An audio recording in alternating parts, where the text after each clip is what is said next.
सभी प्यारे बच्चे को गुड इवनिंग। आइए बच्चे, आज हम लोग का जो सेशन है वो 9वां दिन सफ़र कर रहा है। और 9वें दिन के सेशन में भी जैसा कि हम हर डे अच्छे अच्छे क्वेश्चनों का कलेक्शन करके आपके सामने लाते हैं और कोशिश यही करते हैं कि पहले उस क्वेश्चंस को आप सॉल्व कीजिए, जिससे आपका माइंड बूस्ट हो और आप अगले एग्जामिनेशंस के लिए अच्छे से प्रिपेयर हो करके रीजनिंग में अच्छा स्कोरिंग कर सके। तो चलिए, आज हम लोग जो नेक्स्ट सेशन देख रहे हैं, आज सेशन नंबर 9 है और इसमें हम अपने पहले क्वेश्चंस की बात करें। देखिए, क्वेश्चंस ऐसा नहीं है कि बहुत लेंदी है या फिर क्वेश्चंस ऐसा नहीं है कि जो आप कर नहीं सकते हो, लेकिन फिर भी बच्चों को ये क्वेश्चंस प्रॉब्लम में डाला। क्यों? क्योंकि पहले इस तरह के जो क्वेश्चंस होते थे, 4 option A B C D दे दिए करते थे और कहता था कि इंग्लिश के डिक्शनरी ऑर्डर में उसको अरेंज कर दीजिए। गुड इवनिंग बच्चे। लेकिन अब देख लीजिए, कुछ नया करने की कोशिश किया गया, यानी अब हर ऑप्शन में आपके 4 वर्ड दिख रहे हैं और इस 4 वर्ड में से कोई एक ही जो है वो डिक्शनरी के क्रम को फॉलो करता है। आपको उसको ढूंढ के निकालना है कि कौन सा वर्ड डिक्शनरी के क्रम को फॉलो करता है।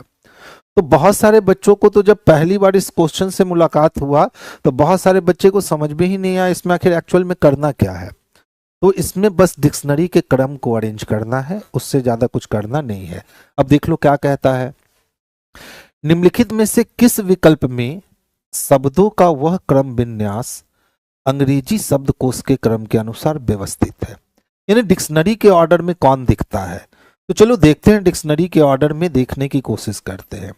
तो सबसे पहले देखिए, तो पी आई हमें हर जगह क्या दिख रहे हैं, तो कॉमन दिख रहे हैं ना। अब पी आई के बाद देख लो, जी सही है। अब अगला जो होना चाहिए वो जी से बड़ा होना चाहिए, तो जी से बड़ा एल, एल, एल कॉमन है। अब देखो, एल के बाद ई दिखता है, ई से बड़ा जी दिखता है और जी से बड़ा एल दिखता है। यही ऑप्शन नंबर ए जो है ना, यही हमारा एकदम परफेक्ट डिक्शनरी के ऑर्डर में अरेंज है। अगले ऑप्शंस को चेक करने जाओगे तो वो डिक्शनरी के क्रम में अरेंज नहीं है। आज पहले क्वेश्चंस का आंसर बच्चा सोनम गलत दे दी तू, ठीक है, एकदम गलत दे दी। सर बिहार एसएससी के लिए कब चैप्टर वाइज की क्लास चलेगी? बच्चे वो क्लास आपकी जो है ना वो 12 फरवरी से चलनी है। पहले से ही अनाउंसमेंट है कि वो क्लासेस हम 12 फरवरी से ऑन करने वाले हैं, ठीक है। तो अभी उसमें कंटिन्यू एडमिशन जारी है, 12 तारीख से उसकी 12 फरवरी से शुभारंभ हो जाएगा उसका। तो आप टेंशन एकदम मत लो, ठीक है। तो इसका पहले का आंसर क्या हो गया बच्चा? तो पहले का आंसर हमारा ऑप्शन नंबर ए जो है ना, यही परफेक्ट और सबसे सुटेबल आंसर हो गया। अब बोलोगे सर क्या अगले में नहीं जाएगा? तो देख लो, पी आई एल तो कॉमन है, लेकिन पी आई एल के बाद यहाँ पी आई जी हो गया, जबकि पी आई जी को आगे होना चाहिए था पी आई एल से, खत्म। पी आई जी को आगे होना चाहिए था, खत्म। पी आई जी है, पी आई जी एल को पीछे नहीं आगे होना चाहिए था। तो ये तीनों ऑप्शन हमारे खत्म हो गए और ऑप्शन नंबर ए हमारा जो है ना परफेक्ट और सबसे सुटेबल हो गया। सर ये टीआरई 4 में भी काम करेगा बच्चे, रीजनिंग हर जगह काम करता है, ठीक है।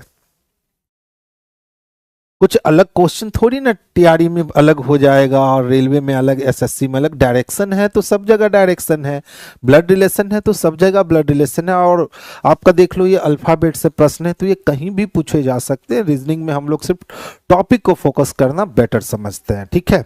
जैसे देख लो, अच्छा क्वेश्चन है, शब्द यूनिवर्सल है के अक्षरों के वर्णमाला क्रम में लगाया जाए।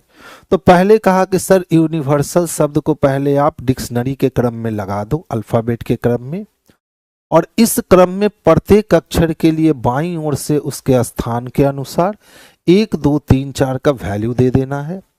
उसके बाद आपको पता करना है कि जो आपने संख्यात्मक मूल यानी जो आपने नंबर प्लेस किया है उसमें जितने भी कॉन्सोनेंट है ना, उसके स्थानों को अगर जोड़ोगे तो आपकी वैल्यू कितनी आएगी।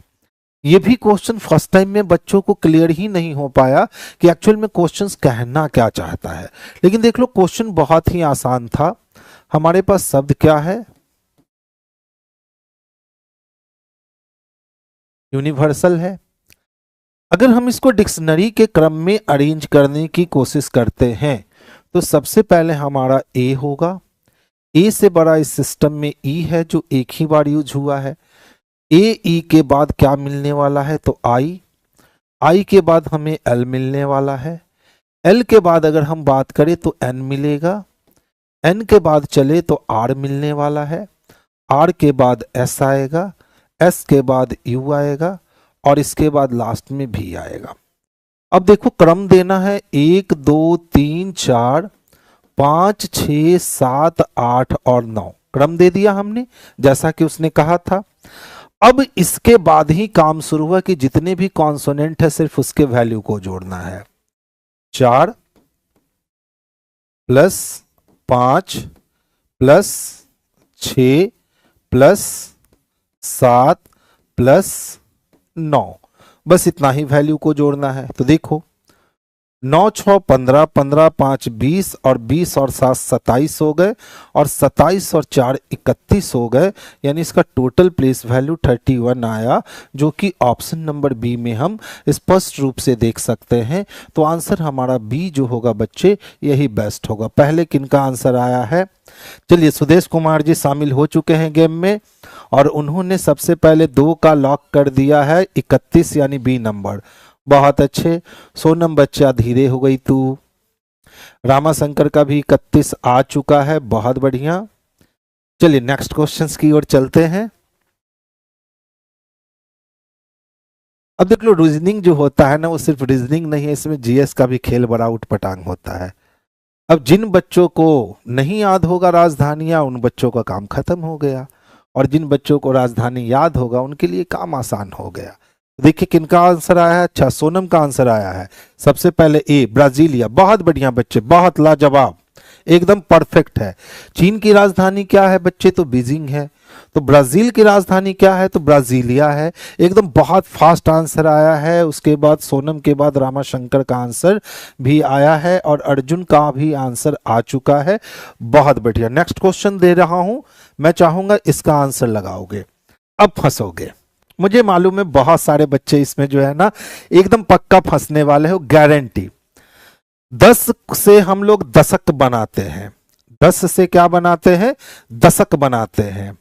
तो 1000 से क्या बनाएंगे, 1000 से क्या बनाएंगे, लुस्टेरम, मिलेनियन, ट्रिलियन और सेंचुरी। 1000 से हम लोग क्या बनाएंगे, 4 का डी लॉक करे। रोहित कुमार का भी आंसर डी आ रहा है, A D D D D D D, एकदम सबका आंसर एकदम गलत है रे।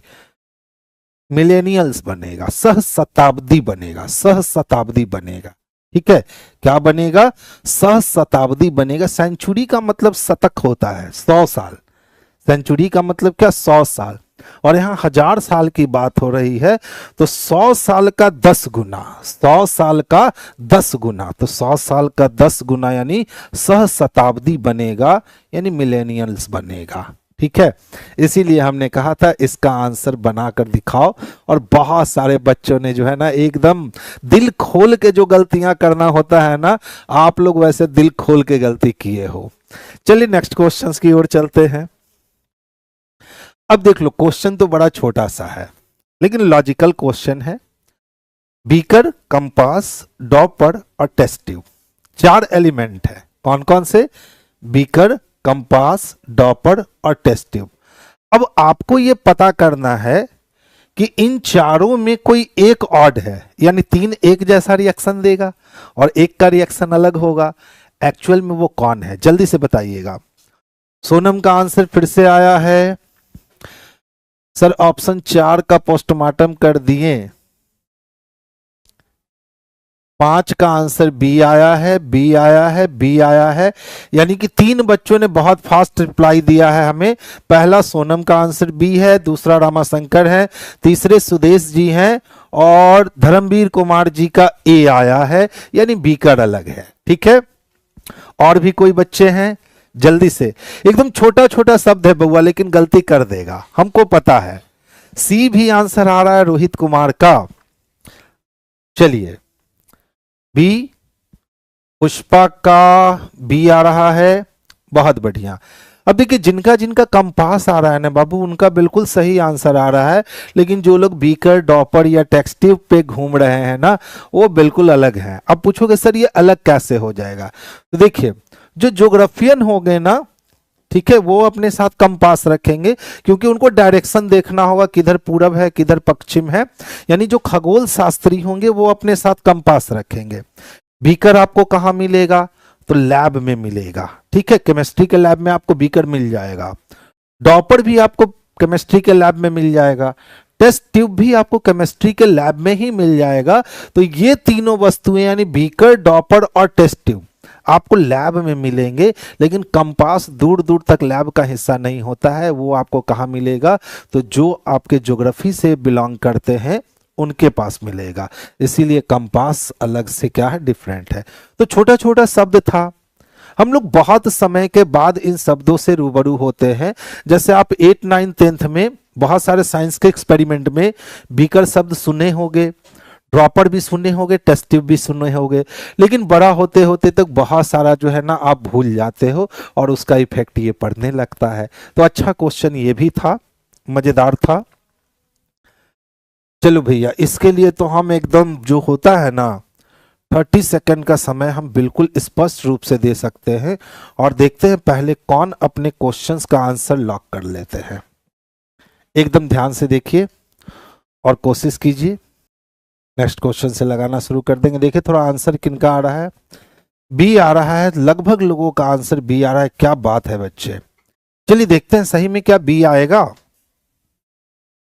तो हम डी और ओ की बात करते हैं। डी की वैल्यू 4 होती है, ओ की वैल्यू 15 होती है।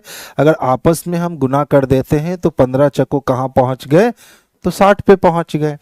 इसी तरह से अगर हम एस और ओ की बात करें तो एस की वैल्यू 15 होती है, नहीं एस की वैल्यू 19 होती है और ओ की वैल्यू 15 होती है। चलो आपस में करते हैं गुना। तो देखिए 15 9 कितने हो गए, तो 35 से का मतलब 5 आ जाएगा, हाथ में 3 बचा। 15 का 15 और 15 3 18, 19 बचे 95, हाथ में 9, 19 का 19 और 19 9 28। बहुत बढ़िया। अब किसके लिए चाहिए, रेड के लिए। आपस में सबको मल्टीप्लाई करना है। 18 को 5 से मल्टीप्लाई किए 90 और 9 चको हो गया 36, यानी वैल्यू आ गया 360। देख ले थोड़ा बी में 360 है क्या, अरे वाह क्या बात है। मैक्सिमम बच्चों के आंसर बी आए थे, जो कि एकदम सही और एकदम परफेक्ट आंसर था। तो आंसर बी को लगाएंगे, बहुत बढ़िया। नेक्स्ट क्वेश्चन बना लीजिए, टाइम चालू हो चुका है। अब देखते हैं कितने सेकंड के बाद हमें पहला आंसर मिलता है। 360 सही है सुमित यादव जी, एकदम बिल्कुल करेक्ट आंसर है आपका बच्चे। जल्दी से टाइमिंग आपके स्टार्ट हो चुकी है और ऑलरेडी 20 सेकंड हो चुके हैं। आंसर चाहिए, कोडिंग डिकोडिंग का प्रश्न है।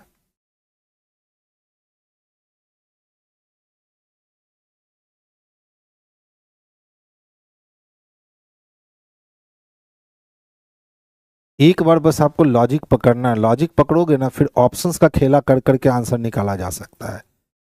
कभी भी कोडिंग डिकोडिंग में जब आपको बहुत स्पीड बनाने का मन करे तो पहला काम क्वेश्चंस का लॉजिक पकड़ लीजिए।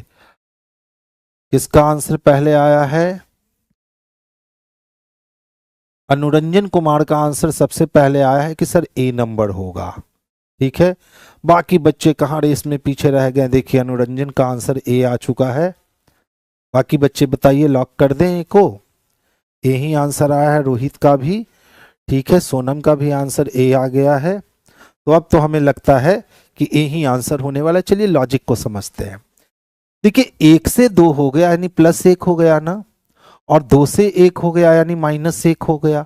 8 से 9 यानी +1 और 9 से कितने हो गए हैं, 10 हो गए हैं यानी +1।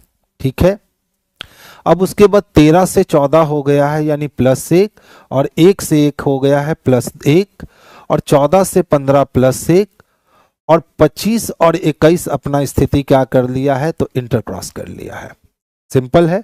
यानी हम ये कह सकते हैं कि सर उतना काम क्यों करोगे, शुरुआत में भी 2 को इंटर क्रॉस करवा लो ना। तो देख लो, शुरुआत में 2 इंटर क्रॉस कर गया, बाद में 2 इंटर क्रॉस कर गया, और बाकी पूरे सिस्टम में +1 क्या हो चुके हैं, बढ़ चुके हैं। तो चलिए कुछ नहीं करेंगे। अगर शुरुआत में 2 को इंटर क्रॉस करवाएं तो ए और के चाहिए, यानी ये ऑप्शन और ये ऑप्शन कैंसिल हो गया। और लास्ट में 2 को इंटरचेंज करवाएं तो ए आर चाहिए, लास्ट में ए आर दिखता है, ये ऑप्शन कैंसिल हो गया। अब इतना मेहनत करने की जरूरत कहाँ बच्चे कि हम इसको भी पूरा का पूरा लिखें और लिख करके अपने ऑप्शन से मिलाएं। ऐसा भूल कभी मत करना, खास करके बच्चे कोडिंग डिकोडिंग में। बस कॉन्सेप्ट हासिल करो, अप्लाई करो, ऑप्शन मिलाओ, आंसर दे दो। ठीक है, तो आंसर हमारा क्या हो जाएगा, तो ऑप्शन नंबर ए हो जाएगा। क्या हो गया सुदेश, 7 का चेक कीजिए हिंदी टाइपिंग। एक विशिष्ट कूट भाषा में, ठीक है, ये लिखा जाता है, उसी कूट भाषा में करमपुत्रा को किस प्रकार लिखा जाता है। ठीक तो है, करमपुत्रा को ए के, आर से एस, एम से एन, पी से क्यू, यू से भी, टी से यू, ए आर पलट जाएगा। सही है बच्चे। 30 सेकेंड फिर से। और मैं चाहूंगा बिना पेन उठाए आपसे बनना चाहिए, बनता है ब्लड रिलेशन, बिना पेन उठाए भी बनता है। बस करने का जुनून चाहिए, जज्बा चाहिए। बिना पेन उठाए भी ब्लड रिलेशन, खास करके जो 1 लाइनर क्वेश्चंस होते हैं, बनता है। जल्दी से हमें आंसर चाहिए। 18 सेकंड हो चुके हैं।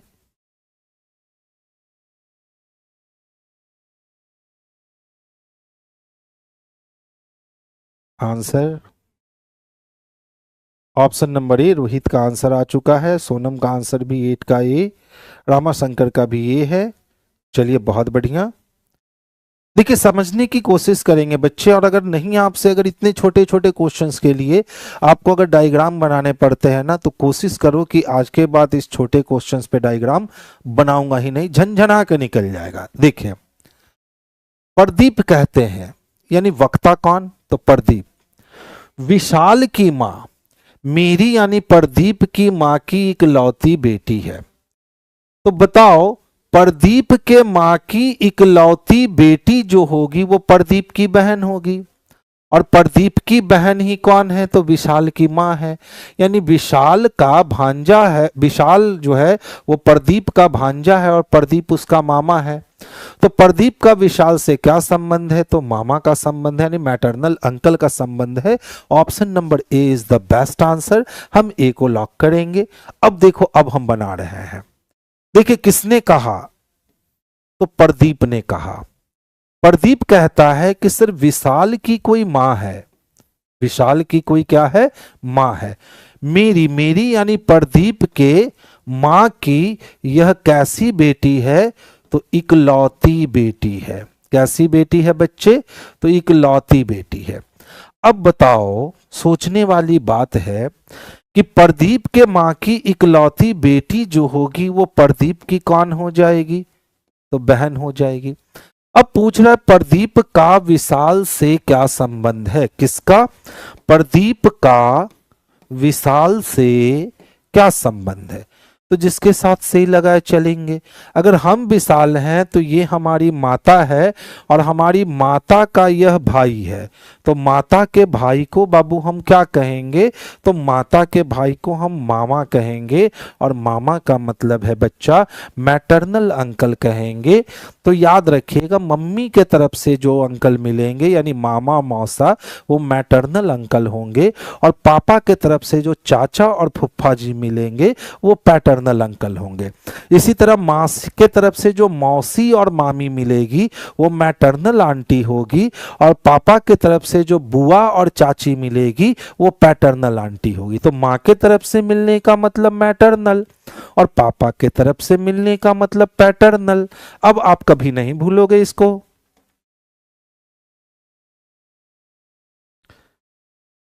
देखिए अच्छा सा क्वेश्चन है, टाइमर ऑन हो चुका है, और हमें इसका जवाब आपसे चाहिए। रोहन की घड़ी में प्रदर्शित समय के अनुसार अभी 6:30 बजे है, 6:30। और घड़ी की सुइयां यानी दोनों सुई, घंटे और मिनट की दोनों सुई जो है वो दक्षिण दिशा की ओर इंगित करती है। तो ठीक 24 घंटे बाद मिनट की सुई दी गई दिशाओं में से किस दिशा में इंगित करेगी? आंसर, साजिया का आंसर ए आया है, बहुत फास्ट। फिर पूजा का आंसर आया है ए, बहुत फास्ट। रामाशंकर का आंसर बी आया है। चलिए और भी, सोनम का आंसर ए आया है। बच्चा साजिया तो फंस गई बाबू, 24 घंटा के बाद तो फिर से वही ना समय हो जाएगा बउआ। जैसे 8 बजे शाम से 24 घंटा चलेंगे तो फिर 8 बजे शाम होगा, 12 बजे दिन से 24 घंटा चलेंगे तो फिर 12 बजे दिन होगा। तो सोचने वाली बात है ना कि अभी समय क्या बज रहे हैं, 6:30 बज रहे हैं। और 6:30 बजने का मतलब है कि घड़ी की सुइयां दक्षिण में दिख रही है। तो 24 घंटे के बाद फिर से तो 6:30 ही बजेगा, और 6:30 बजेगा तो फिर से जो घंटे की सुई और मिनट की सुई है वो दक्षिण में ही दिखेगी। तो जिनका आंसर बी आया उनके लिए बिल्कुल सही था, लेकिन जिनका आंसर ए आया उनके लिए सही नहीं था। अभिमन्यु जो लिखा है 9 लेटर है और 8 ही लेटर है। अच्छा, टाइपिंग मिस हो गया होगा बच्चे। हम लोग तो कॉन्सेप्ट को पकड़ लिए ना, जब कॉन्सेप्ट को पकड़ लिए तो टाइपिंग मिस होने दीजिए, क्या फर्क पड़ता है सुदेश। हम लोग मेनली कॉन्सेप्ट को पकड़ लिए। अच्छा देखो तो, घड़ी तो आपने देखी है ना, 12:06, 3:09, 10:11, 1:02, 4:05, 7 और 8, घड़ी तो आपने देखी है। अब देखो घड़ी के अनुसार 6:30 बज रहे हैं, तो मिनट वाली सुई तो एकदम एग्जैक्ट 6 पे होगी, लेकिन घंटे वाली सुई जो है वो 15 डिग्री आगे दिखेगी, किससे? तो 6 से। लेकिन वो दोनों सुइयों को कह रहा है कि सर कहाँ है? साउथ में है। अब हम 24 आवर के बाद चलते हैं, 24 घंटा बाद। तो 24 घंटा के बाद भी तो घड़ी का सिचुएशन नहीं मिलेगा, और फिर घड़ी की दोनों सुइयां कहाँ मिलेगी? साउथ में ही मिलेंगी। तो आंसर दक्षिण हो जाएगा। एकदम लॉजिकल क्वेश्चन था, यानी जिस बच्चे ने ज्यादा दिमाग खर्च करने की कोशिश करी ना, उनका ये क्वेश्चन गलत हुआ, और जिस बच्चे ने ज्यादा दिमाग नहीं खर्चा उनके लिए ये क्वेश्चन जो था एकदम बिल्कुल आसान सा क्वेश्चन था, जिसको हम अपने लैंग्वेज में कहते हैं कि एकदम बउआ का झुनझुन्ना वाला क्वेश्चन था। तो सही में एकदम बउआ का झुनझुन्ना वाला क्वेश्चन था। 24 घंटे में फिर से घड़ी की स्थितियां वही हो जाती है। आंसर हो गया दक्षिण, कुछ करना ही नहीं था। नेक्स्ट क्वेश्चंस की ओर आता हूं। 10वां क्वेश्चन है, ध्यान से बनाओगे तो एकदम डायरेक्शन के प्रश्न मुझवानी ही बनते हैं, और खास करके जो बच्चे छोटे छोटे प्रश्न होते हैं ना, ये सब रेंज के प्रश्न, ये तो पक्का मुझवानी बनने वाला है। बड़ा होता तो कुछ लिखने का सोचते भी, लेकिन छोटा है, मोटा तो होगा नहीं, तो एकदम आसानी से बनेगा। सर बीएसएससी सेट का डिस्कशन कब होता है बच्चे? एक वेडनेसडे को होता है और एक आपका सैटरडे को होता है। 2 दिन बीएसएससी टेस्ट का डिस्कशन सीरियल वाले का होता है, ठीक है। और अभी देख लीजिए, आपकी नेक्स्ट वीक से जो है ना, रेलवे के एग्जामिनेशंस के लिए प्लेटफॉर्म में टेस्ट सीरीज का आगाज फिर से हो रहा है, ठीक है। और आप जानते हो प्लेटफॉर्म अपने टेस्ट सीरीज के लिए जाना जाता है। मिनिमम फी में अच्छी क्वालिटी के साथ अच्छी क्वांटिटी भी आपको यहां मिलती है। तो नेक्स्ट वीक से आप हमारे साथ जुड़ सकते हो। यूट्यूब पे तो हम 8 बजे से मिलेंगे ही, और साथ साथ हम आपको टेस्ट के डिस्कशन में भी मिल जाएंगे। तो बिल्कुल एकदम टेस्ट ज्वाइन करना ना भूलिए, क्योंकि यहाँ की पहचान बन चुकी है टेस्ट सीरीज। यहाँ का टेस्ट लगाने पे आपकी जो होती है ना कि झिझक मिट जानी है। यहाँ की टेस्ट सीरीज का प्रॉफिट है कि आप एग्जाम के लेवल को बिल्कुल पैरेलल नहीं, उससे ऊपर जाकर के टच कर लेते हो, जिसके कारण रिजल्ट में कन्वर्सेशन जो है वो बहुत बढ़ जाते हैं। तो देखिए 10 का आंसर सोनम का आया है बी, रामाशंकर जी का डी आया है। चलिए दया जी आए हैं, नए बच्चे आए हैं, बहुत बढ़िया, उनका भी आंसर डी है। सुदेश का आंसर भी डी है। यानी लगभग सोनम को छोड़कर मैक्सिमम बच्चे का आंसर जो है वो डी ही गिर रहा है। अब सोनम बच्चा सोचना पड़ेगा आपका बी क्यों गिर रहा है आंसर, क्योंकि मैक्सिमम बच्चों का आंसर जो है ना वो एकदम डी आ रहा है। तो चलो देखते हैं, ध्यान से समझोगे। जैसा कि हमने कहा डायरेक्शन में एक राइट लेफ्ट वाला कॉन्सेप्ट होता है, ठीक है, जिसमें डिस्टेंस की जरूरत नहीं होती है, और वहीं दोबारा अगर डायरेक्शन की बात करें तो उसमें डिस्टेंस की जरूरत होती है। तो पहले प्रश्न को पढ़ के ये पता करना पड़ेगा कि यहां डिस्टेंस की जरूरत है कि डिस्टेंस की जरूरत नहीं है। तो देखो प्रश्न कहता निम्नलिखित में उसके दिशा में गाड़ी चलाने की संभावना सबसे अधिक है, यानी अभी वो एक्चुअल में किस दिशा में गाड़ी चला रहा है हमको यही पता करना है। तो जब अभी एक्चुअल में वो किस दिशा में गाड़ी चला रहा है ये जब पता करना है, इसका मतलब है इसका स्टार्टिंग पॉइंट पता होना चाहिए। तो देखिए कमल अपने घर से पहले नॉर्थ वेस्ट में 10 किलोमीटर और फिर साउथ वेस्ट में 10 किलोमीटर, उसके बाद साउथ ईस्ट में, तो नॉर्थ वेस्ट का अपोजिट हो गया ना साउथ ईस्ट, तो डायरेक्शन में अपोजिट डायरेक्शन बच्चे हमेशा कट जाता है। तो अब क्या बचा, तो दक्षिण पश्चिम बचा, और अंत में वो अपने घर की ओर मुड़ता है, यानी उल्टा काम कर रहा है। तो जब भी उल्टा काम करेगा ना तो जो डायरेक्शन बचा हुआ है उसको उलट दीजिए। तो देखिए डायरेक्शन क्या बचा है, दक्षिण पश्चिम, तो साउथ का उल्टा नॉर्थ और वेस्ट का उल्टा ईस्ट, यानी अभी वो नॉर्थ ईस्ट में सफर तय कर रहा होगा। और नॉर्थ ईस्ट कहाँ है बच्चे, तो ऑप्शन नंबर डी में है। यानी जिन बच्चों का आंसर डी आ रहा था ना एकदम सही आंसर आ रहा था, और जिन बच्चों का आंसर ए बी आया है उनका आंसर गलत हो गया। अब देख लो हम ध्यान से आपको सिखाते हैं, बहुत आसान होता है।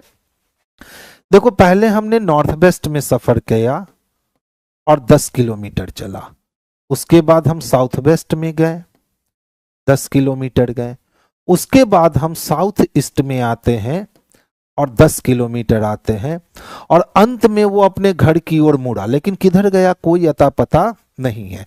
तो घर की ओर जब वापस लौटेगा इसका मतलब है कि उसको उल्टा काम करना पड़ेगा। घर की ओर वापस लौटेगा इसका मतलब है कि उसको बच्चे कैसा काम, तो उल्टा काम करना पड़ेगा। अपोजिट डायरेक्शन हमेशा कट जाता है, तो नॉर्थ वेस्ट का अपोजिट साउथ ईस्ट हो गया, बच गया साउथ वेस्ट। तो साउथ वेस्ट चूंकि घर की ओर लौटा तो उल्टा काम किया, तो साउथ का उल्टा नॉर्थ और वेस्ट का उल्टा ईस्ट, तो हमारा परफेक्ट आंसर हो गया नॉर्थ ईस्ट। जिस दिन आप अपनी डायरेक्शन को इस लेवल पे लेके चले आओगे उस दिन डायरेक्शन का ये जो छोटा छोटा क्वेश्चन होता है एकदम मुजवानी बनेगा भाई, एकदम मुजवानी बनेगा, बिना पेन पकड़े बिना दिमाग खर्च किए बनेगा। लेकिन पहले आपको इस लेवल पे आना पड़ेगा फिर वो बनने लगेगा। अब देख लो जैसा कि क्वेश्चन ने कहा भैया हम घर से निकले, मान लो ये हमारा घर है और हम घर से निकलकर सबसे पहले उत्तर पश्चिम की ओर जाते हैं 10 किलोमीटर, फिर हम दक्षिण पश्चिम की ओर चलते हैं 10 किलोमीटर, और फिर हम दक्षिण पूरब की ओर जाते हैं 10 किलोमीटर। अब यहां से हम क्या करते हैं कि घर की तरफ लौटते हैं। तो घर की तरफ लौटेंगे तो ये वाली डायरेक्शन पकड़ेंगे ना। अब देखो यहीं से तो इसी पॉइंट से तो डायरेक्शन को हासिल करना है, तो अगर हम इस पॉइंट की बात करें तो इस पॉइंट के सामने जाने पे ईस्ट मिलेगा, इस पॉइंट के सामने जाने पे साउथ, इस पॉइंट के सामने आने पे वेस्ट, और इस पॉइंट के सामने आने पे नॉर्थ मिलेगा। लेकिन देख लो ये बंदा अपने घर की ओर जा रहा है तो वो किस पॉइंट के बीच में गया है, तो वो नॉर्थ और ईस्ट के पॉइंट के बीच में गया है मेरे भाई। तो आंसर जो है ना ये नॉर्थ ईस्ट हो जाएगा, यानी ऑप्शन नंबर डी इसके लिए सबसे बेस्ट और सबसे सुटेबल आंसर हो जाएगा। तो जिन बच्चों के आंसर ऑप्शन नंबर डी आ रहे थे उन बच्चों के परफेक्ट आंसर आ रहे थे, लेकिन बस सोनम का आंसर गलत आया है, बाकी सबका आंसर सही आया है। नहीं तो सोनम अक्सर बच्चे अच्छा आंसर देते हो, बस एक गलती है, कोई नहीं धीरे धीरे अच्छी हो जाओगे। सेम प्रश्न है इंग्लिश में, आइए। ये कॉमा है बाबू, कोड है 27 है। ये क्वेश्चन शायद रिपीट हो गया, कल भी हम ये क्वेश्चन दिए थे। अब जो बच्चे कल किए होंगे इसका आंसर बहुत जल्दी दे सकते हैं। ये क्वेश्चन रिपीट हो गया है।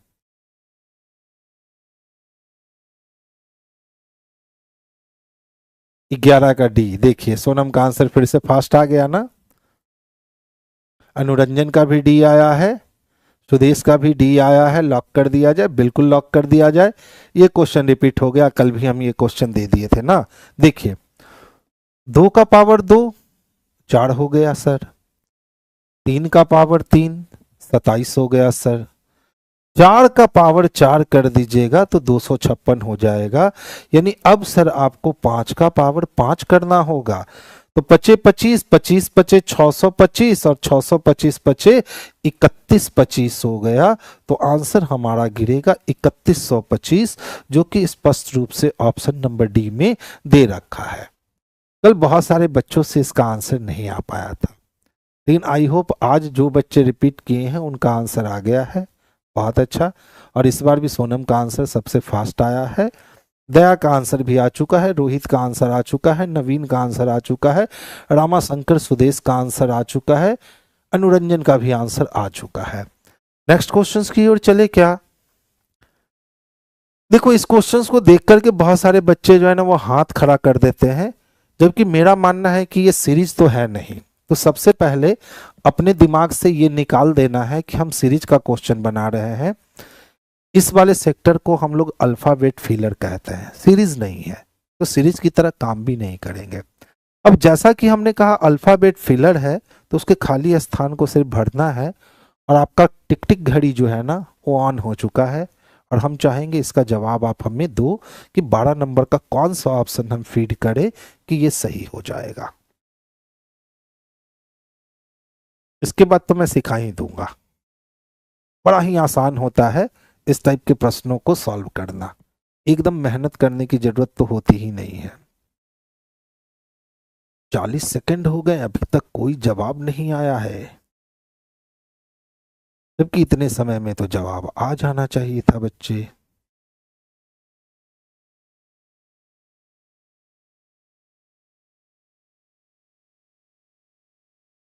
बारह का डी होगा, नवीन का आंसर बी आया है, साजिया का डी आया है, सुदेश का डी है, अनुरंजन का बी है। यानी बी और डी की फाइट चल रही है, ए और सी कोई नहीं जा रहे हैं, बी और डी की फाइट चल रही है। रोहित का भी आंसर डी आ गया है, ठीक है बच्चे।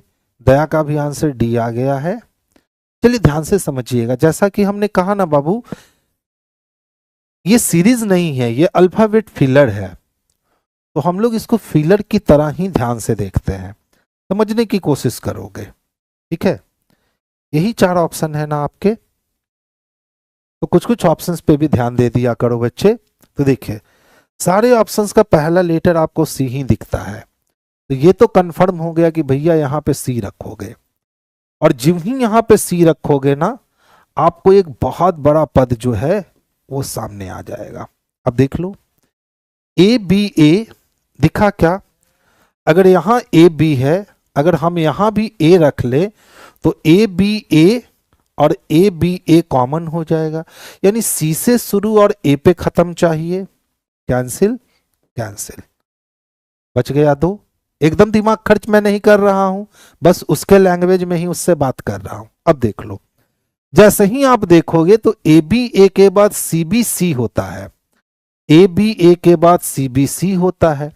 तो यहां हमें ए जब दिख रहा है, अगर हम यहां बी को रख दे तो फिर से ए बी ए और सी के बाद फिर से बी आता है, तो बी। यानी अब क्या बन गया? तो A B A C B C, A B A C B C, A B A C B C, C double B A चाहिए, C double B A. Option number D को टिक करेंगे, जो कि बेस्ट और सबसे suitable answer होगा। यानी जिन बच्चों का आंसर बी आ रहा था उन बच्चों का आंसर गलत आ रहा था, और ये अच्छी बात थी कि ए और सी के साथ आप नहीं गए, बस बी और डी के साथ गए। तो जो बच्चे बी के साथ गए ना वो थोड़ा सा मिस कर गए, लेकिन जो बच्चे डी के साथ गए एकदम कंफर्म पक्का परफेक्ट आंसर था आपका। नेक्स्ट क्वेश्चंस की ओर रुख करते हैं। अच्छा वाला क्वेश्चन तो ये भी है, 3 अक्षर समूह एक जैसा रिएक्शन देता है और एक जो है ना वो अदर रिएक्शन देता है। अब देखो ये आप अल्फ़ाबेट अगर देखोगे और उसके बाद इस लेटर को देखने जाओगे, एक झटका में दोस्त आंसर निकल जाएगा कि इसका आंसर कौन होगा। अगर थोड़ा सा अल्फ़ाबेट के प्लेस वैल्यू पे कमांड है, एक झटका में आंसर निकलेगा, एकदम टाइम ही नहीं लगेगा। 13 का सी, सोनम का सी आया, बहुत बढ़िया, लाजवाब है। दिखना चाहिए ना भैया, एकदम बउआ का झुनझुना वाला क्वेश्चन था। एम के प्लेस वैल्यू की बात करें 13, एक विषम संख्या है। y की बात करें 25, एक विषम संख्या है। w की बात करें 23, एक विषम संख्या है। लेकिन h की बात करें तो h हो गया 8, ये सम संख्या है। यही अदर से बिल्कुल क्या है, डिफरेंट है। यही अदर से डिफरेंट है, सारे विषम संख्या से चल रहे थे, लेकिन सी नंबर जो हमारा था ये सम संख्या के साथ रिएक्ट कर रहा था।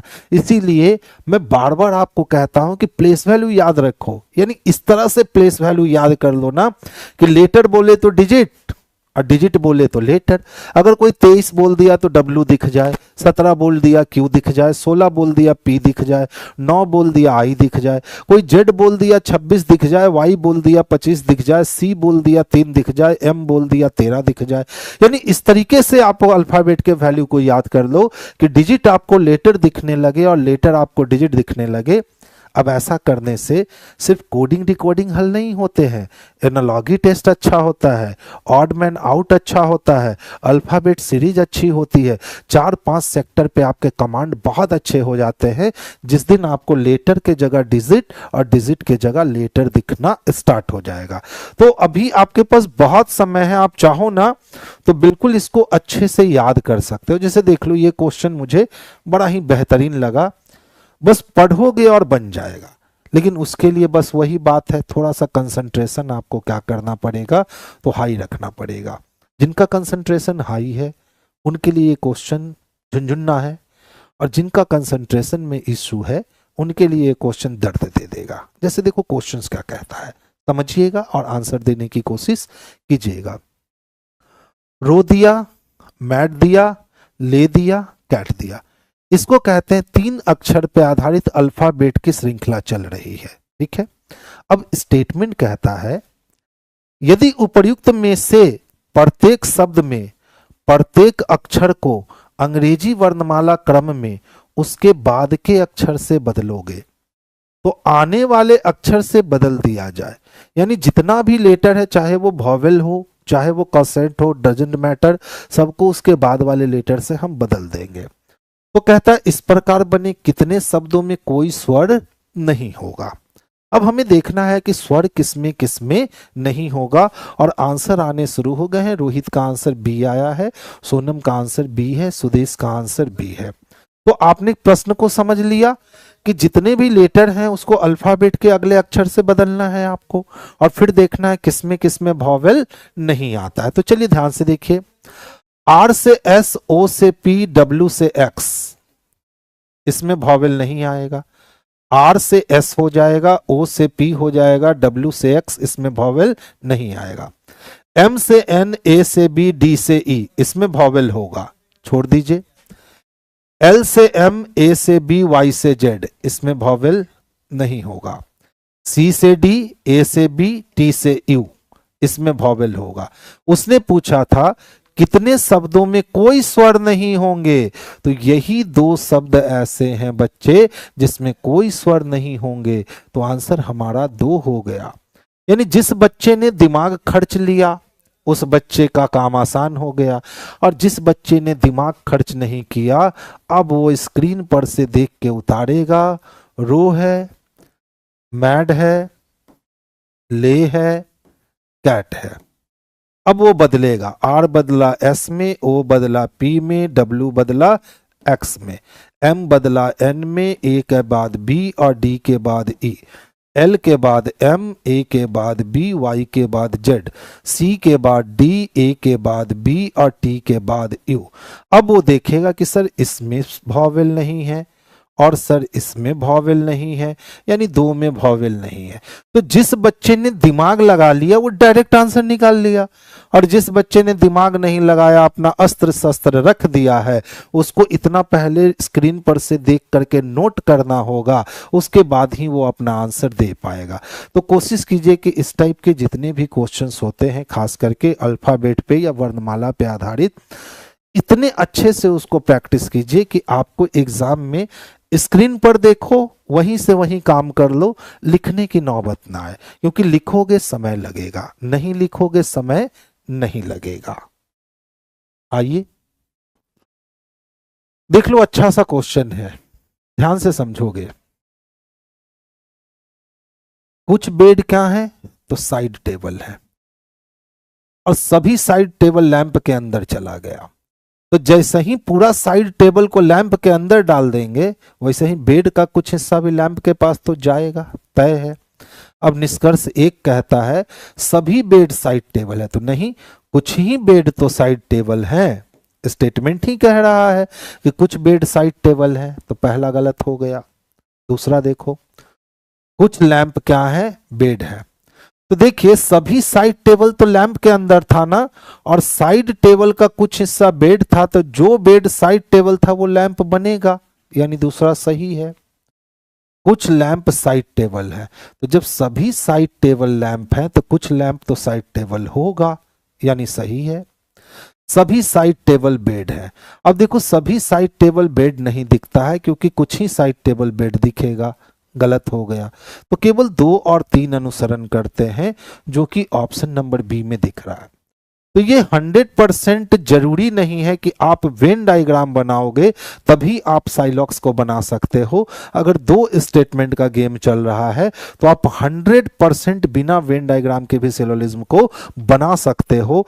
3 स्टेटमेंट का गेम चल रहा है, आप बना सकते हो। हाँ, 4 स्टेटमेंट 5 स्टेटमेंट आ जाए तो वहां आपको वेन डायग्राम बनाना जरूरी हो जाता है। लेकिन जब 2 वेन डायग्राम का गेम हो तो फिर वहां आप बनाओ चाहे नहीं बनाओ, आपके आंसर निकलेंगे। देखो जितने भी बेड थे, स्टेटमेंट के अनुसार कुछ बेड क्या थे, तो साइड टेबल थे। और दूसरा स्टेटमेंट कहता है कि सभी साइड टेबल क्या है, जितने भी साइड टेबल है वो लैंप है। यही वेन डायग्राम हम बना पाएंगे, परफेक्ट वेन बन चुका है। अब देख लो क्या कहता है, जो दिखता है वही ना सत्य है। तो सभी बेड साइड टेबल है, क्या हमको सभी बेड साइड टेबल दिखते हैं, नहीं, तो पहला गलत। कुछ लैंप बेड टेबल है, तो देखिए लैंप का कुछ हिस्सा बेड टेबल के पास दिख रहा है ना, बेड के पास, सही हो गया। कुछ लैंप साइड टेबल है, जितना भी लैंप है उसके कुछ हिस्से पे साइड टेबल है, सही हो गया। सभी साइड टेबल बेड है, क्या आपको सभी के सभी साइड टेबल बेड के अंदर दिख रहे हैं, नहीं दिख रहे हैं, तो गलत हो गया। तो आंसर कौन सही हुआ, तो केवल 2 और 3 सही हुआ। तो ऑप्शन नंबर बी को लगा लेंगे। कुछ कुछ नहीं कोई नहीं से भी बनाइए सर, कोई नहीं वो तो और आसान होता है, देख लीजिए। बेड ने मांग लिया 2 रुपया दहेज, बेड के पास है 1 रुपया, देने वाले के पास 1 रुपया, लेने वाला मांगा 2 रुपया, खत्म हो गया। लैंप को साइड टेबल से शादी करना है, लैंप भी यही है, साइड टेबल भी यही है, री स्टेटमेंट कुछ के केस में सही होता है। कुछ लैंप बेड है, लैंप यहां है, बेड यहां है, दोनों को मिलाने वाला साइड टेबल के पास 1 2 है, 1 2 में अगुआ तैयार है। सभी साइड टेबल बेड है, साइड टेबल भी यही, बेड भी यही, कुछ का री स्टेटमेंट सभी में गलत होता है। लीजिए 1 2 से भी बना दिए, आगे चले। अच्छा, लास्ट में डिस्कशन के बाद टाइम दीजिएगा, ठीक है बच्चे, बिल्कुल टाइम दे देंगे। नेक्स्ट वन देखते हैं। देखिए ये जो है ना खूबसूरत क्वेश्चन, एकदम जो कहते हैं ना माइंड ब्लोइंग क्वेश्चन, क्योंकि ये पूरा आपके कैलकुलेशन क्षमता का उजागर कर देगा कि आपके पास कैलकुलेशन क्षमता कितनी है। ठीक है, सॉल्व करके दिखाओ। टाइमर सेट कर रहा हूं मैं, ऑन हो गए, घड़ी महाराज ऑन हो गए हैं। एक घड़ी 1 बजे एक बार, 2 बजे 2 बार, इसी तरह 12 बजे 12 बार बजती है। तो सप्ताह में घड़ी जो है वो कितनी बार बज सकेगी, आपको सॉल्व करना है। जल्दी से देखते हैं, पहले अपना आंसर कौन लॉक करवाते हैं। डिस्कशन बाबू कब होता है बिहार एसएससी सीजीएल का? नासिर भाई, वेडनेसडे और फ्राइडे को ना डिस्कशन होता है सीजीएल का। हाँ, कल होगा बच्चे। वेडनेसडे को और फ्राइडे को आपका सीजीएल का डिस्कशन होता है। वेडनेसडे और फ्राइडे याद रखिएगा। सीजीएल का डिस्कशन वीक में 2 दिन होता है, वेडनेसडे और फ्राइडे। टेस्ट उसकी होती है ट्यूसडे और थर्सडे। सोनम का आंसर इस बार भी सबसे फास्ट आया है कि सर 16 का आंसर बी होगा। ठीक है, रोहित का भी आंसर पीछे से आ गया, अर्जुन का भी आंसर बी आ गया है। अब लगता है कि हमें बी को लॉक कर देना चाहिए। थोड़ा सा वेट और कर लेते हैं, बाकी बच्चे का आंसर अलग है क्या? नहीं, लगभग सभी का आंसर बी ही आ रहा है। बहुत बढ़िया। देखिए ध्यान से समझिएगा, हमारी इंडियन घड़ी जो होती है ना बाबू, हमारी इंडियन घड़ी जो होती है उसमें सबसे हाईएस्ट संख्या कौन है? 12 है। कौन है? 12। तो देखिए n इंटू n+1, यही सूत्र अपनाइएगा इस क्वेश्चन में। तो सबसे हाईएस्ट संख्या क्या है? 12। तो 12 को हमने गुना किया 12 + 1 13 से। 13 दहिया 130, 13 दूना 26, यानी ये आ गया 156। ठीक है, तो हम कह सकते हैं कि एक डे में कितना? 156 बार बजेगा। तो कितने डे का चाहिए? तो 7 डेज का चाहिए ना बाबू। तो 7 डेज के लिए 156 गुने 7 कर देंगे। तो देखिए 7×6 42, 42 के लिए 2। अब लो, एक ही ऑप्शन में 2 है, डायरेक्ट करो, पूरा लिखने की जरूरत ही नहीं है। तो बार बार हम यही चीज समझाने की कोशिश कर रहे हैं कि जहां से समय बचा सकते हो वहां से समय जरूर बचा लो। ठीक है, क्योंकि रीजनिंग का सबसे अच्छा मजा यही है कि आपका कॉन्सेप्ट मैटर नहीं करता है रीजनिंग में, आप उस कॉन्सेप्ट को अप्लाई कैसे करते हो ना, ये मैटर करता है रीजनिंग में। आप अपने कॉन्सेप्ट को अप्लाई करने का तरीका अगर बेहतर से बेहतरीन कर लोगे तो रीजनिंग बहुत जल्दी बनेगा। और अगर वही कॉन्सेप्ट आपके पास है, वही कॉन्सेप्ट मेरे पास है, लेकिन दोनों के अप्लाई करने के तरीका में डिफरेंस आ जाता है, तो कॉन्सेप्ट इशू करता ही नहीं है, कॉन्सेप्ट सेकेंडरी हो जाता है। लेकिन प्राइमरी क्या हो कि उस कॉन्सेप्ट को आप अप्लाई कैसे करते हो अपने क्वेश्चंस पे। तो कॉन्सेप्ट को अप्लाई करने का तरीका जैसे जैसे आपके अंदर से बदलता जाएगा, वैसे वैसे आपकी रीजनिंग में एक्यूरेसी 200% और स्पीड 100% बढ़ जाएगा।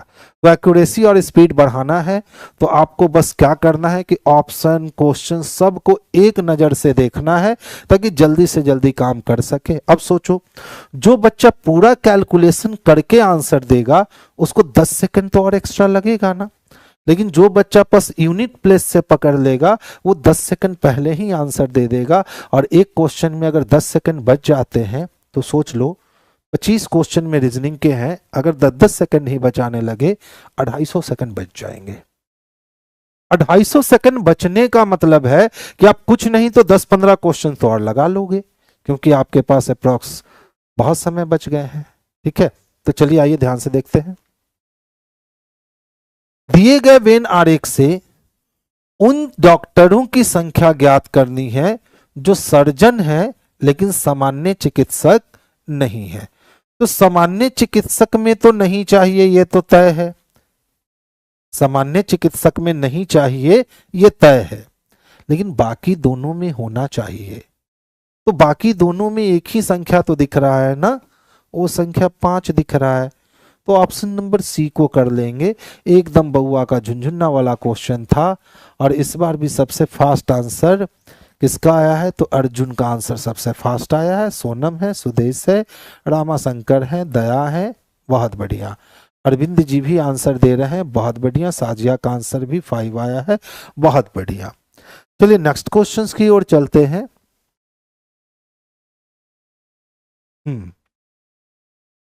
इसको बनाकर दिखाइए। मजा आएगा आपको बनाने में। 3 वेन एक दूसरे को थोड़ा थोड़ा सम के केस में ओवरलैप कर रहे हैं, ए बी और सी, और हमारे पास 4 ऑप्शंस दिए गए हैं, परिवार, माता पिता बच्चे, सोना चांदी आभूषण, डॉक्टर आदमी छात्र, मेज कुर्सी फर्नीचर। अब कहता है इस चारों में से कौन सा शब्द जो है उसके बीच के संबंध को ये वाली वेन प्रदर्शित करती है। 18 का सी, 18 का सी, डॉक्टर आदमी छात्र, बहुत बढ़िया। अर्जुन का आंसर 18 का। इस बार दयाबाजी मार गए, नहीं और भी हैं, कौन है, गॉड कलर के। यह एक से एक नाम आप लोग लिखते हो बच्चे, एकदम मजा दे देते हो, बहुत बढ़िया बहुत बढ़िया, एकदम सी होगा, लॉक कर देते हैं हम, बिल्कुल सी होगा। अब बोलोगे सर परिवार, माता पिता और बच्चा का वेन कैसे बनेगा, तो देखिए ये ए का वेन हम बना रहे हैं, ठीक है, ये हो गया परिवार, ठीक है, परिवार में माता और पिता अलग होते हैं और बच्चा अलग होता है, ठीक है। अगर माता पिता को आप पेरेंट्स समझ लोगे तब फिर यही वेन इस तरह से रिएक्ट करेगा कि ये परिवार हो गया, इसमें माता पिता यानी पेरेंट्स हो गए और ये बच्चा हो गया। तो ए नंबर वाले का वेन हम इस 2 तरीके से डिजाइन कर सकते हैं, जिसमें अगर हम माता पिता को अलग अलग माने तो ये बनेगा, और माता पिता को अगर पेरेंट मान लें तो ये बन जाएगा, ठीक है। अब बी नंबर देखो, सोना चांदी और आभूषण, ठीक है, तो ये हमारा हो गया आभूषण। कुछ आभूषण सोने के बनेंगे, और सोना का और भी तो बहुत कुछ बनता है, और कुछ आभूषण चांदी के बनेंगे, तो बी के लिए ये बेन परफेक्ट है। अगर वही हम डी की बात करें, मेज कुर्सी और फर्नीचर, तो ये हो गया फर्नीचर, मेज भी फर्नीचर का आइटम है और कुर्सी भी फर्नीचर का आइटम है, लेकिन दोनों में कोई संबंध है नहीं, तो परफेक्ट वेन हमारा क्या निकला, सी। देखिए मान लो कि ये हमारा हो गया डॉक्टर, तो कुछ आदमी जो होते हैं वो डॉक्टर होते हैं और कुछ आदमी डॉक्टर नहीं होते हैं। इसी तरह कुछ छात्र भी जो डॉक्टर होते हैं और कुछ छात्र डॉक्टर नहीं होते हैं। कुछ छात्र आदमी होता है लेकिन डॉक्टर नहीं होता है, और कुछ आदमी ऐसे होते हैं जो छात्र भी होता है और डॉक्टर भी होता है। अब बोलोगे सर डॉक्टर भी है और छात्र भी है, ये कैसे हो गया, तो सोच लो कि हम किडनी स्पेशलिस्ट बन गए हैं, ठीक है, हम किडनी स्पेशलिस्ट बन गए हैं, तो हम तो डॉक्टर बन गए, लेकिन अब हमको मन कर रहा है कि हम इसमें सुपर स्पेशलाइजेशन भी हासिल कर लें, तो फिर हम सुपर स्पेशलाइजेशन हासिल करने के लिए फिर छात्र की तरह रिएक्ट कर जाएंगे ना। और चूंकि किडनी स्पेशलिस्ट हम 10 साल और 12 साल की अवस्था में तो बन नहीं सकते हैं, 18 वर्ष से ऊपर की आयु हो जाएगी तो अब बच्चे में तो गिनती नहीं आएगी, हम क्या हो चुके होंगे, वयस्क हो चुके होंगे। तो हम आदमी के साथ किडनी स्पेशलिस्ट भी हैं यानी डॉक्टर भी हैं, और हम चाहते हैं कि अब सुपर किडनी स्पेशलिस्ट बने तो हमको पढ़ाई तो करना पड़ेगा, तो वहां हम छात्र की तरह रिएक्ट करेंगे। तो ये वाली बेन जो है ना इसके लिए सबसे परफेक्ट और सबसे सुटेबल रिलेशन को डिफाइंड कर पाएगी। तो इस टाइप के वेन डायग्राम में क्या होता है ना बच्चे, कि अगर आप रिलेशन को डिफाइंड करने में सक्सेस हो गए तो ऑलवेज सही वेन का चुनाव करोगे, और अगर रिलेशन को डिफाइंड करने में आप सक्सेस नहीं होते हो तभी आपसे गलतियां होती है। चलिए नेक्स्ट क्वेश्चंस की ओर मूव करते हैं। अब देख लो इसके लिए कुछ टिप्स बताया था हमने। सबसे पहला टिप्स, अगर स्टेटमेंट में किसी एलिमेंट के तरफ मुंह खुला है तो कंक्लूजन में भी उसके तरफ मुंह खुला होगा तभी सही। स्टेटमेंट में अगर मुंह बंद है तो कंक्लूजन में मुंह बंद होगा तभी सही, ठीक है। दूसरा, अगर किसी भी एलिमेंट के दोनों तरफ मुंह खुल जाए या दोनों तरफ मुंह बंद हो जाए वो चाइना वॉल क्रिएट कर देगा, उसको पार नहीं किया जा सकता है, तो कंक्लूजन नहीं बनेगा। तीसरा, ग्रेटर ग्रेटर इक्वल और इक्वल में ग्रेटर स्ट्रॉन्ग, ग्रेटर और ग्रेटर इक्वल में ग्रेटर स्ट्रॉन्ग, ग्रेटर और इक्वल में ग्रेटर स्ट्रॉन्ग, ग्रेटर इक्वल और इक्वल में ग्रेटर इक्वल स्ट्रॉन्ग। सेम तरीका लेसर के साथ भी रन करता है। और देखिए बच्चे का जवाब भी आना हमारा शुरू हो गया है।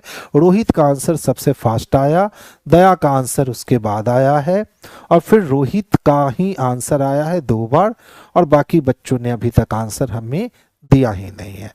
तो चलिए समझने की हम कोशिश करते हैं और देखते हैं कि कैसे इसको हम बना सकते हैं। देखो, सबसे पहले हम बात करें कि सर सी को किससे मिलवाना है, तो ई से मिलवाना है।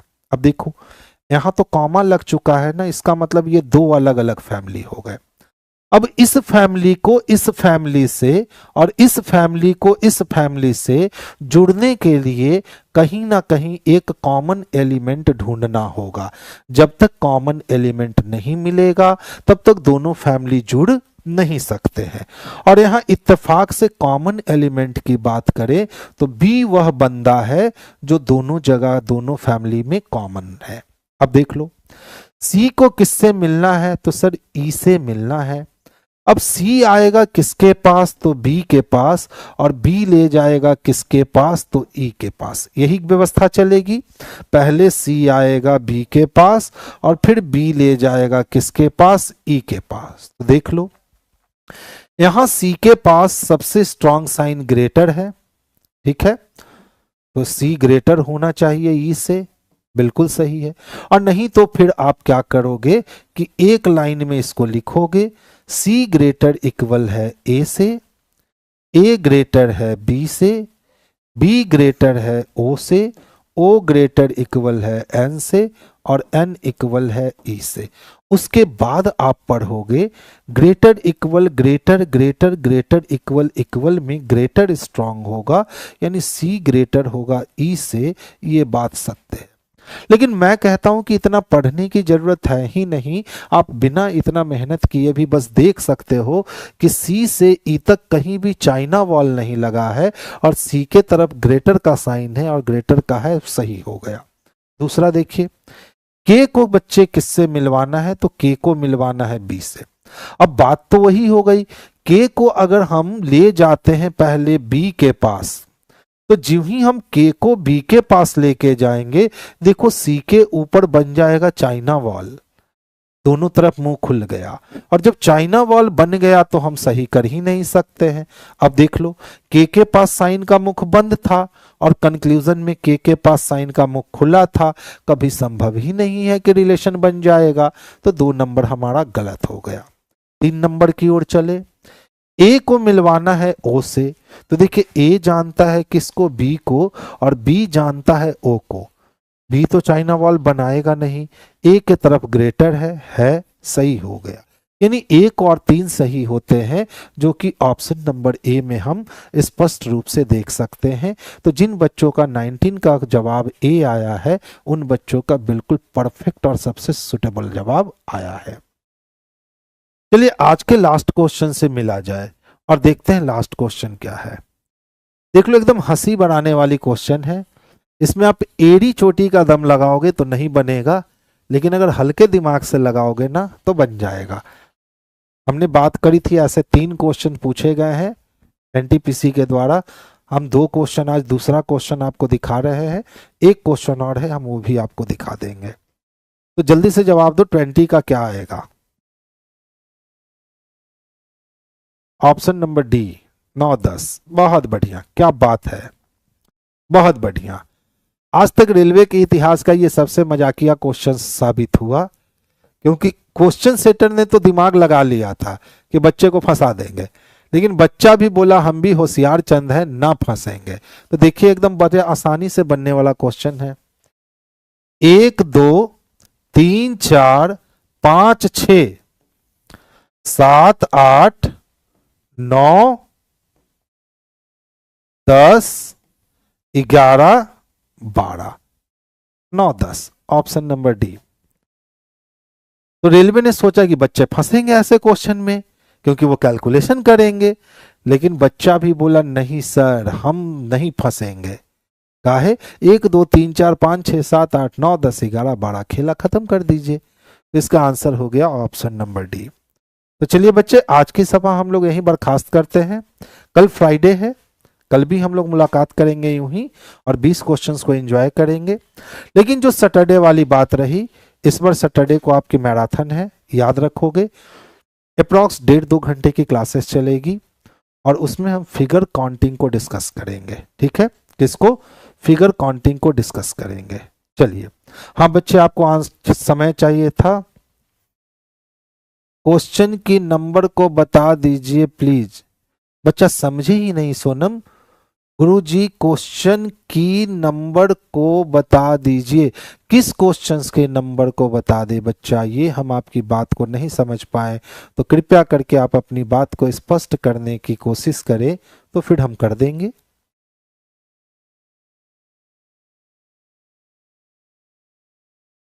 अच्छा, नंबर ऑफ क्वेश्चंस और बढ़ा दें। बच्चे देखो, इसमें जो है ना, अब इसके पहले आप अगर बिहार एसएससी वाले को देखते होगे, ठीक है, तो जब बिहार एसएससी वाले में देखते होगे तो वहां हम 1 घंटे में 50 क्वेश्चन डिस्कस करते हैं। तो वहां मोटो सिखाना नहीं होता है, वहां मोटो होता है सिर्फ उसको सॉल्व कर देना। लेकिन इस वाले सेशन का मोटो सिर्फ क्वेश्चंस को सॉल्व कर देना नहीं है बच्चे। इस सेशन का मोटो है कि आप हमारे साथ यहाँ क्वेश्चंस की प्रैक्टिस करो और फिर हम बिल्कुल धीरे धीरे करके उस क्वेश्चंस को आपको सिखा दें, ताकि दोबारा आप इस क्वेश्चन में गलतियां ना कर पाओ। तो आप देखे होंगे हम लगभग 20 क्वेश्चन पर डे डिस्कस करते हैं। किसी दिन 50 मिनट, किसी दिन 60 मिनट लग ही जाते हैं। जैसे आज ही देखो 60 मिनट से ऊपर लग गया ना। ठीक है, तो इसमें मोटो वो है ही नहीं ना कि बस आए और क्वेश्चंस को डिस्कस करें और चल दें। नहीं, इसमें हमें आपको सिखाना होता है। हम आपको टाइम देते हैं ताकि आप उस टाइम को यूटिलाइज करके आप हमारे साथ ही यहीं बोर्ड पे ही अपनी प्रैक्टिस कर लो। तो याद है हमने पहले ही दिन कहा था कि हमारे सेशन में उन बच्चों को सबसे अधिक मजा आएगा जो सिर्फ सुनते और देखते हैं नहीं, जो कॉपी और पेन लेकर आप अपने साथ बैठोगे और उसके बाद जब आप हमारे सेशन को करोगे, कॉपी पेन के साथ क्वेश्चंस को बनाते हुए हमारे साथ आगे बढ़ोगे, समझते हुए आगे बढ़ोगे। तो एक बार आपने क्वेश्चंस को बनाया, उसी समय हमने क्वेश्चंस को डिस्कस किया, तो वो बिल्कुल पक्का होता चला जाएगा। दोबारा वैसा क्वेश्चन आएगा ना, एकदम झटके में कर लोगे। ठीक है, अच्छा, आपको पता है कि हम 30 क्वेश्चन भी उतने ही टाइम में कर सकते हैं। चलिए बच्चा, कोशिश करेंगे कि हम नंबर ऑफ क्वेश्चंस जो है वो थोड़ा सा बढ़ा ले। ठीक है, और कोई दिक्कत? तो चलिए आप अपनी कंटिन्यूटी यहाँ दर्ज करवाइए, हम अपनी क्वेश्चन से यहाँ बढ़ाएंगे। और लिंक वगैरह यार शेयर किया करो। देखो, अगर खराब पढ़ाते हैं तो छोड़ के भाग जाओ, कोई दिक्कत नहीं है। लेकिन अगर मेरी बात समझ में आती है और लगता है कि क्लास इंटरेस्टिंग है, तो लिंक को शेयर करो अपने मित्र बंधु के साथ। हाँ बच्चे, प्लेलिस्ट हमने साजिया बनवा दिया है, एकदम प्लेलिस्ट बना हुआ है। दया कुमार सर, डेली क्लास होती है मंडे टू फ्राइडे 8 से 9। ठीक है, सैटरडे को, इस सैटरडे से मैराथन चलेगी, एक दिन एक टॉपिक। ठीक है, तो चलिए आज की सभा हम लोग यहीं क्या करते हैं, बर्खास्त करते हैं। आगे आपकी नेक्स्ट क्लासेस इंतजार कर रही है, बिल्कुल उसको ज्वाइन करना ना भूले। सभी प्यारे बच्चे को गुड नाइट, स्वीट ड्रीम। फिर मिलते हैं कल की क्लास में।